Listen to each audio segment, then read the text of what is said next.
Hey, good morning, good afternoon, good evening. It's Curtis Hyde with Colorado Computer Support. I appreciate you hanging out with me for this week's Tuesday Tech Tip.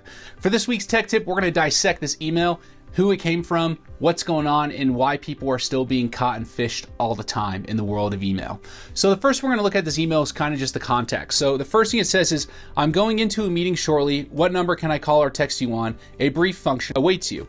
Blake Schwank, Chief Executive Officer.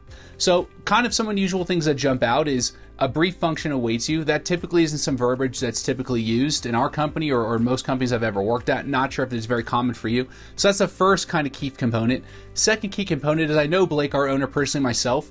I know what his signature block looks like. All of this looks fishy to me, so it's very easy to see. Up at the top, you'll see it came from a basic Gmail account. I have no idea who that person is that's impersonating the owner of our company. And these are all unusual characteristics of what I'm seeing. The only thing they got right was Chief Executive Officer, which is correct in his name. But once again, the signature block just doesn't add up. So there's all these components of what's happening. Also, too, there's no subject. That's very unusual as well, too. You can tell this is just a blanket email sent out to all kinds of people. Now, you might be asking, hey, Curtis, if this stuff is so easy to recognize, why is it successful? Why do people keep sending it out?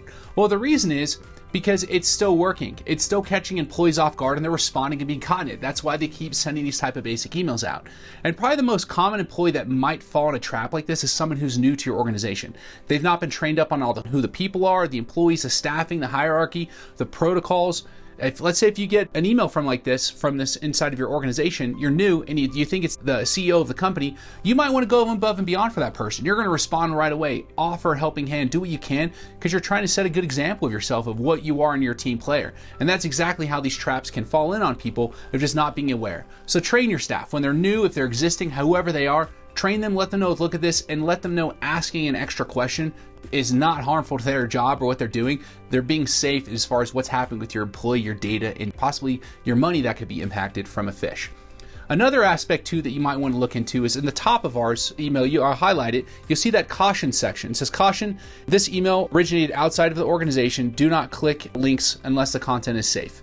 So that's another component. We have an additional filter that it looks at and tells you when it's an external email. So even if all of its stuff looked awesome, it looks just like Blake's normal emails, I would know it's not him because it gives a caution of where it's coming from. It's outside of our organization, not an internal email. So all these different things you can look into how to recognize, train your staff, and add additional things to protect your staff because you never know what an email phish could do to the impact to your business.